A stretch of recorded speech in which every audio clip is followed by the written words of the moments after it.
బాబాంతారం అయ్యప్ప ప్రణమామి హరియర సుధనాన్నదికనయ్యనయ్యప్ప స్వామి. ప్రతి సంవత్సరం లాగా ఈ సంవత్సరం కూడా జ్యోతిని మీ యొక్క ఇష్ట ప్రకారము స్వామి ఎవరికి కూడా జబర్దస్తి లేదు. డబ్బులు లేకపోతే ఎవరి కొరకు అని పాట పాడి తీసుకోకండి. ఇది ఒక లాభాన్ని పొందటానికి అంతవరకే మేము ఇది చేస్తున్నాం. జ్యోతి పెట్టడం, చేతిలో పట్టుకోవడం, మొన్న కొన్ని కోట్ల జ్యోతిలు హైదరాబాద్లో ముట్టించింది. జ్ఞానాన్ని అభివృద్ధి చేయడానికి కళ్ళలో నూనె ఏదైనా అజ్ఞానం ఉంటే పోగొట్టడానికి మేము జ్యోతి ముట్టిస్తాం. ఆ జ్యోతిని ఈరోజు పట్టుకోవటానికి అర్హతలు ఎవరున్నారో దొరికి మీరు ఇచ్చిన డబ్బులు అది పట్టే ఇక్కడ ఖర్చు పెడతాం, ఎవరికి వాడేది కాదు. అందుకని చూడండి, మీ ఇష్ట ప్రకారం జ్యోతి స్వతం ద్వాసాదియామి దీప్యమానం శ్వాస ప్రాముఖ్యత వేదంలో ఉంది. అదే మీరు చెప్పిన జ్యోతి మొదటి పాట 1011 రూపాయలు. 1011 పాట 1011 రూపాయలు. 1011 రూపాయలు. 1011 రూపాయలు. ఒకసారి 1011 రూపాయలు. శ్రీనివాస్ గారి 1500. శ్రీనివాస్ స్వామి 1500. గోపాల్ స్వామి 2000 రూపాయలు. 2000 రూపాయలు. 2000 రూపాయలు. 2100.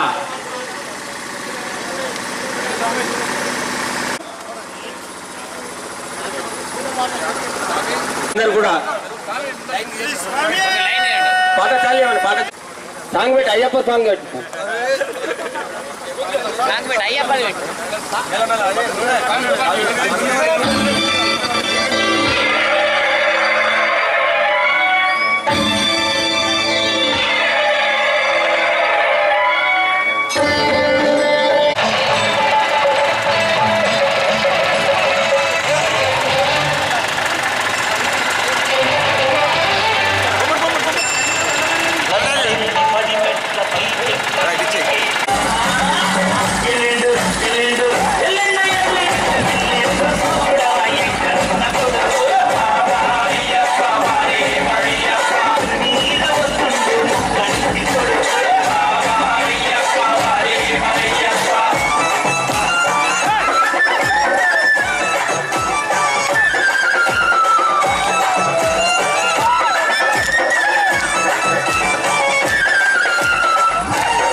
దేవస్థానం తరఫున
దిగు దిగు దిగు నాగా నగన్న దివ్య సుందర నాగో నగన్న దిగు దిగు దిగు నాగా నగన్న దివ్య సుందర నాగో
ధన్యవాదాలు.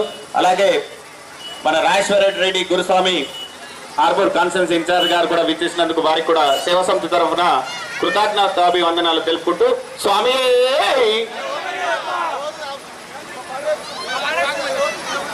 ఒక పాట వేయండి అబ్బా, ఓన్లీ వన్ సాంగ్.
స్వామి అయిందా?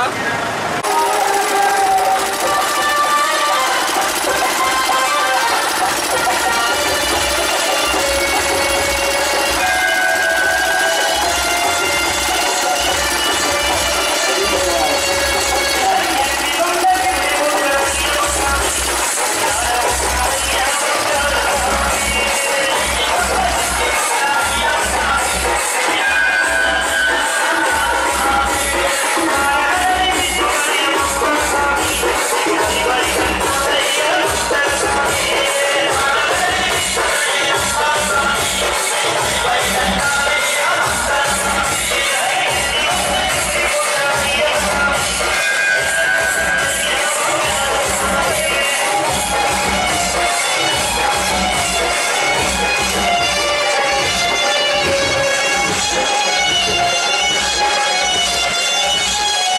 ఆధ్వర్యంలో మరి అయ్యప్ప సేవా సమితి అధ్యక్షుడు జలేందర్ గారు, అదేవిధంగా కమిటీ సభ్యులు మంత్రులు నగేష్ శర్మ గారు మరియు జలేందర్ గారు అందరూ కూడా అందరి సాముల ఆధ్వర్యంలో ఈరోజు చాలా బ్రహ్మాండంగా ఆరట్టు అంటే మరి అయ్యప్ప స్వామిని ఊరేగింపుగా అందరికి కూడా దర్శన భాగ్యం కలగాలని చెప్పేసి పట్టణ నగర వీధుల గుండా తిప్పడం జరుగుతుంది. మరి ఈ ఆరట్టు కార్యక్రమంలో మరి దీని యొక్క ప్రధాన ఉద్దేశం ఏంటంటే మరి ప్రతి ఒక్కరు మాలధారణ చేయలేరు, 41 రోజులు దీక్ష కూడలేరు. అదేవిధంగా అయ్యప్పని దర్శించుకోవడానికి ఎక్కడో ఉన్న శబరి కుండల వరకు వెళ్ళలేరు. కాబట్టి ఇక్కడ ఈ ఆరట్టు కార్యక్రమంలో ఊరేగింపు వస్తున్నటువంటి అయ్యప్ప యొక్క దర్శనం పొందితే శబరిమలకి వెళ్ళి ఏ రకమైనటువంటి మనము ఎలాంటి ప్రతిఫలం అయితే పొందుతున్నామో, ఎలాంటి దర్శన భాగ్యం పొందుతున్నామో అదే దర్శన ఫలం కూడా ఈరోజు ఆరట్టు కార్యక్రమంలో తీసుకున్న ప్రజలందరికీ కూడా కలుగుతుందని చెప్పేసి, అదేవిధంగా ఈ నగర వీధులు కూడా అయ్యప్పని తిప్పడం ద్వారా ప్రజలందరూ సుఖశాంతులు ఉంటారని చెప్పేసి ఆర్మూర్ పట్టణంలో ఆర్మూర్ కాన్ఫరెన్స్ అంతా నియోజకవర్గం అంతా సుఖశాంతులతో ఎదుర్కొందని చెప్పేసి పోయిన సంవత్సరం కూడా చాలా బ్రహ్మాండంగా ఆరట్టు కార్యక్రమాన్ని నిర్వహించడం జరిగింది. మరి ఆ అయ్యప్ప కళ నుంచి చాలా బ్రహ్మాండంగా దేశంలో ఇక్కడ లేని విధంగా 41 సెంటీమీటర్ల వర్షపాతాన్ని చూపించడం జరిగిందని చెప్పి మేము విశ్వసిస్తూ ఉన్నాము. ఇప్పటి నుండి కూడా చాలా బ్రహ్మాండంగా రానున్న రోజుల్లో కూడా ఆర్మూర్ ప్రజలందరినీ చాలా బ్రహ్మాండంగా ఉండేటట్లు అష్టైశ్వర్యాలతో ఇంకా పైకి వెళ్ళేటట్లు అందరికీ కూడా ఆశీర్వదిస్తారని చెప్పేసి, అదేవిధంగా ఎమ్మెల్యే గారు కూడా ఏ రకంగా మరి సిద్ధులగుట్ట పైన ఆయన కూడా ఒక కార్యక్రమం అనుకొని మరి అయ్యప్ప టెంపుల్ని ఆల్రెడీ సిద్ధులగుట్టను డెవలప్ చేసే కార్యక్రమంలో అయ్యప్ప ఆలయ పనులు కూడా ప్రారంభమైనాయి. మరి అయ్యప్ప శ్రీని గారి ఆధ్వర్యంలో ఆ కార్యక్రమం కూడా చాలా బ్రహ్మాండంగా జరుగుతూ ఉంది. నిజంగా వారు కూడా ఎమ్మెల్యే గారు కూడా ఇది ఎంతో సాయమవుతుంది, అయ్యప్ప కృప ఉంటుందని చెప్పేసి ఇంతటి డెవలప్మెంట్ ఆర్మూర్లో గత 40 సంవత్సరాలుగా లేనటువంటి అభివృద్ధిని మరి ఈ 2.5 సంవత్సరాలు చేసినటువంటి ప్రజల కోసం నిత్యం పనిచేస్తున్నటువంటి ఎమ్మెల్యే గారికి కూడా ఆ అయ్యప్ప యొక్క ఆశీర్వాదాలు ఉంటాయని చెప్పేసి, అయ్యప్ప అనుగ్రహిస్తారని చెప్పేసి మరొకసారి అయ్యప్పని వేడుకుంటూ ఇంత గొప్ప కార్యక్రమాన్ని చాలా బ్రహ్మాండంగా ఇంటి కష్టాలు మంచి ఓర్పుతోటి మరి రాత్రి అయ్యప్పలంటే 41 రోజులుగా దీక్షతో ఉంటారు. వారికి మరి రాత్రి కూడా చాలా లేట్గా పడుకున్నప్పటికీ అందరూ కూడా పొద్దున్నే లేచి ఇంత టైం ఇచ్చి వచ్చిన అయ్యప్పలందరూ కూడా ప్రతి ఒక్కరికి పాదాలు చేసుకుంటూ ఆ అయ్యప్ప కృప అందరి మీద ఉంటుందని చెప్పేసి ఆశిస్తూ ముగిస్తాం.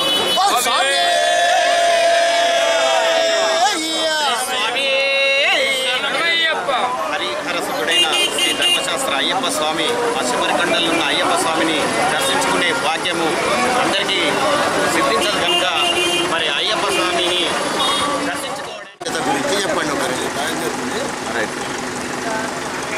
స్వామి శరణమయ్యప్ప అన్నిటికంటే ప్రాముఖ్యమైనది పొద్దునే లేవడం, భగవంతుని యొక్క గ్రామములో ప్రదక్షిణ చేయడం అంటే గ్రామం మొత్తం కంప్లీట్ ఏది ఉందో వాళ్ళందరికీ కూడా ఆశీర్వాదం ఇవ్వడం. ఎవరు గుడికి రాకుండా ఉండగలుగుతారో వారికి కూడా ప్రతి ఇంటికి దర్శనించిన తర్వాత భగవంతునికి ప్రసాదం పొందటానికి ప్రతి ఇంటి ముందర మంగళార్తి చేసుకొని నిలబడి భగవంతుని ఆర్తి చేసుకొని ఆ ఆర్తిని ఇంట్లో పెట్టుకుంటే సౌభాగ్యంగా, అభివృద్ధిగా, వ్యవసాయంగా, ఆరోగ్యంగా అభివృద్ధి. ఈరోజు అయ్యప్ప సేవా సమితి ఆధ్వర్యంలో అయ్యప్ప స్వామి అరట్టు కార్యక్రమం ప్రారంభించబడుతుంది. ఈ అరట్టు కార్యక్రమం ముఖ్య ఉద్దేశం ఏంటంటే శబరిమలలో అందరూ కూడా వెళ్ళలేరు, అందరూ కూడా దీక్ష ధరించి వెళ్ళలేరు. కాబట్టి అయ్యప్ప స్వామి అందరికీ కూడా ఆర్మూర్ పట్టణ పురవీధులలో ఊరేగింపు చేసి ఆ స్వామివారి దర్శనాన్ని అందరికీ కూడా కలిగించాలనే ఉద్దేశంతో ఈరోజు అరట్టు కార్యక్రమం నిర్వహిస్తున్నాము. అందరూ కూడా ఈ కార్యక్రమంలో పాల్గొని అయ్యప్ప స్వామి కృపకు పాత్రులై అయ్యప్ప స్వామి యొక్క అనుగ్రహాన్ని పొందడం కొరకు అయ్యప్ప సేవా సమితి ఆధ్వర్యంలో ఈరోజు ఈ కార్యక్రమం నిర్వహిస్తున్నాం. స్వామి శరణం. అలాగనే ఈరోజు కూడా ఆర్మూర్ అయ్యప్ప సేవా సమితి ఆధ్వర్యంలో ఈ అరట్టు అయ్యప్ప స్వామి ఊరేగింపు ఉత్సవం అనేది ఆర్మూర్ జంబియా హనుమాన్ ఆలయం నుండి ప్రారంభమై పెద్ద బజార్, కింది బజార్ మీదుగా మరి తిరిగి జంబియా హనుమాన్ ఆలయ ప్రాంగణం వరకు ఈ శోభాయాత్ర జరుగుతుంది. కాబట్టి ఇట్టి శోభా కార్యక్రమాన్ని స్థానిక గురుస్వాములైన శ్రీ గణపతిరావు జోషి గారు స్వామి గారు మరియు నగేష్ శర్మ గారి ఆధ్వర్యంలో ఈ శోభయాత్ర కొనసాగుతుంది. దీంట్లో పాల్గొన్నటువంటి కన్నె, కత్తి, గంట, గద గురుస్వాములందరికీ కూడా అయ్యప్ప సేవా సమితి తరపున పదాభివందనాలు తెలుపుకుంటూ మరి ఈ ఊరేగింపులో అనేదిగా వందలాది మంది అయ్యప్ప మాలధారణ భక్తులు మరియు అయ్యప్ప భక్తులు కూడా పాల్గొని ఈ అయ్యప్పను ఎక్కడో శబరిమల కొండల్లో ఉన్న అయ్యప్ప దేవాలయానికి పోవడం ఇబ్బంది అయిన కారణంగా చాలామంది భక్తులకు అయ్యప్పను చూసే అవకాశం లేనందు కారణంగా మా ఆర్మూర్ అయ్యప్ప సేవా సమితి ఆధ్వర్యంలో గురుస్వాముల ఆధ్వర్యంలో ప్రతి భక్తునింటికే భగవంతుని తీసుకుపోయే విధంగా ఈ శోభాయాత్రను ప్రతి సంవత్సరం నిర్వహించడం జరుగుతుంది. ఈ శోభాయాత్రలో పాల్గొంటున్న ప్రతి ఒక్కరికి, ప్రజాప్రతినిధులకు, అయ్యప్ప భక్తులకు, ప్రజలకు అందరికీ కూడా మరొకసారి అయ్యప్ప సేవా సమితి తరఫున నా యొక్క పాదాభివందనాలు తెలుపుకుంటూ ముగిస్తున్నాం.